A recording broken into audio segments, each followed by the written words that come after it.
¿Cuál crees que es actualmente el país con más potencia o que puede llegar a ser una potencia más importante? Porque, bueno, ahora mismo estamos, mientras hablábamos esto, con todo el tema de los aranceles, etcétera, etcétera, pero no sé cómo ves tú a India, a China, Arabia Saudita, a Estados Unidos, etcétera. A día de hoy en el mundo viven 8.000 millones de Ujú, personas. En Europa creo que somos 450 millones de personas. ujú. En Estados Unidos creo que son 350 millones de personas. Pero es que hay 1.500 millones de chinos y 1.500 millones de indios. Es decir, prácticamente el 60% de la población del mundo vive en Asia. Lo primero que tenemos que hacer es empezar a enterarnos de qué es eso. ¿Qué es India? ¿Qué es China?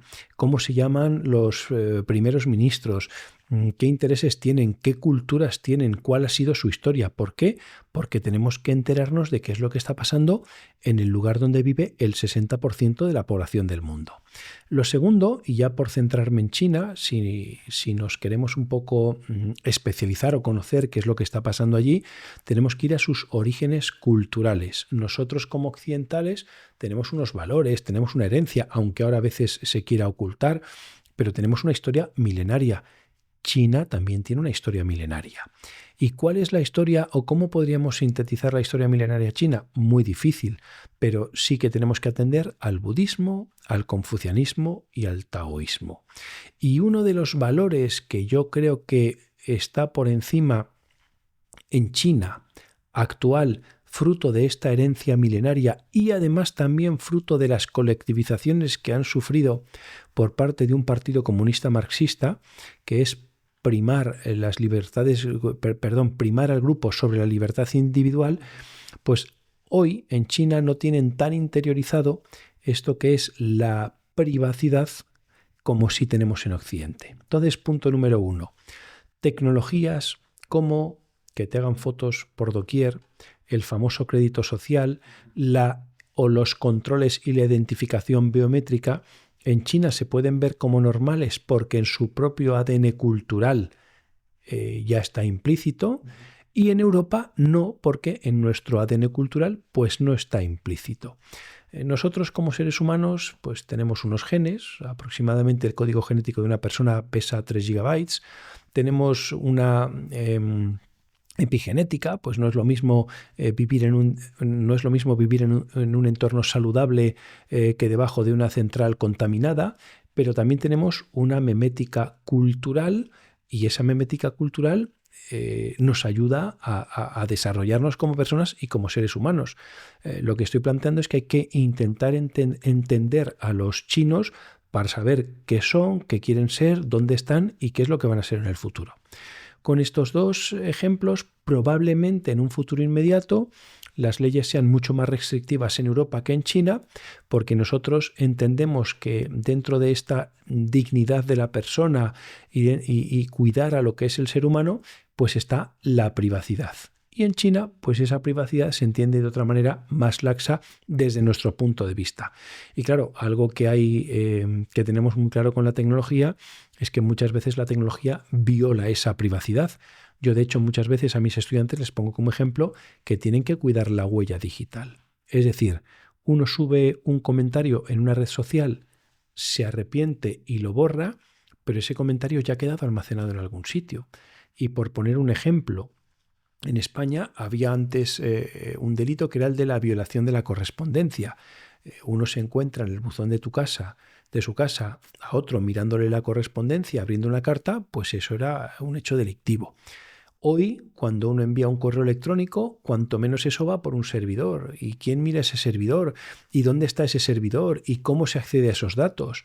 Estos últimos días hemos visto una escandalera tremenda con la famosa lista Robinson, es decir, esta lista donde tú te apuntas, donde pones tu teléfono para que no te llamen a las 3 de la tarde para venderte un seguro. Pues los datos de la lista Robinson se han filtrado y parece ser que están en la Deep Web, es decir, la huella digital es un reto, es un desafío, la custodia de los datos digitales son otro reto, son otro desafío, y máxime todavía, que no hemos empezado a hablar, cuando hablamos de datos que corresponden a la propia persona. Es decir, tú imagínate que se custodian en un archivo datos genéticos, los propios códigos genéticos de los seres humanos, y que ese archivo acaba, pues nunca mejor dicho, en la Internet profunda. Es un gran problema. Entonces, ¿crees que somos más libres o nos manipulan? Por ejemplo, bueno, con todo esto que comentabas de la tecnología, etcétera, pero ¿quién es más libre? ¿Nosotros o un chico que vive en Corea del Norte sin todo este tipo de tecnología o en China y tal? Yo obviamente pienso que yo soy mucho más libre, pero no sé qué piensas tú. Bueno, tú puedes pensar que eres mucho más libre porque eres un tipo listo, formado y que ha estudiado. Yo creo que para ser libre lo primero que hay que hacer es tener una formación y entender y saber qué es lo que es ser libre. Es decir, tenemos o tenéis o tienes o se tiene en general comprensión lectora. Es decir, ¿una persona puede leer un libro y entenderlo? Ese es el primer paso para ser libre. El segundo libre es: ¿tenemos capacidad analítica para entender lo que dice el libro? El tercer paso sería: ¿tenemos juicio crítico para poder discutir las ideas que vienen en ese libro? Porque claro, si tenemos capacidad analítica, comprensión lectora y juicio crítico, estamos de facto en el paso o en el camino de la libertad. Pero hoy sabes que en muchas personas jóvenes funciona ese principio de la caja de resonancia, y es que la gente solo busca ideas que refuercen su propio planteamiento, pero es que además los algoritmos de las redes sociales, para que tú pongas likes o me gusta, solo te van a mostrar los contenidos que ya se sabe que a ti te gustan. Entonces, ¿dónde está ese juicio crítico liberal de las famosas tertulias, de escuchar al que piensa diferente con respeto? Yo no quiero convencer a nadie, pero también me gusta escuchar al que no piensa como yo, y me puedo ir perfectamente a comer con el que no piensa como yo y no tenemos las mismas ideas y podemos o debemos votar diferente, porque todo esto que estamos planteando también influye en las sociedades democráticas. Es decir, para que una sociedad sea democrática tiene que haber una cultura democrática. Para que haya una cultura democrática, las personas tienen que ser libres. Para que las personas sean libres, tienen que entender todo este proceso del juicio crítico, la comprensión lectora y la capacidad de análisis. Por tanto, yo ahora formularía otra pregunta. ¿Podemos afirmar que nos están engañando o no?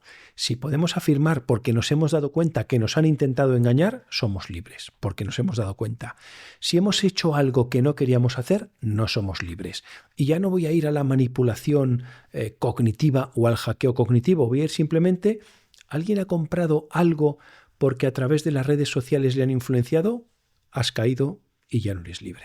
Si te ha gustado este corto, tienes la entrevista completa en pantalla y en nuestro canal. Muchísimas gracias.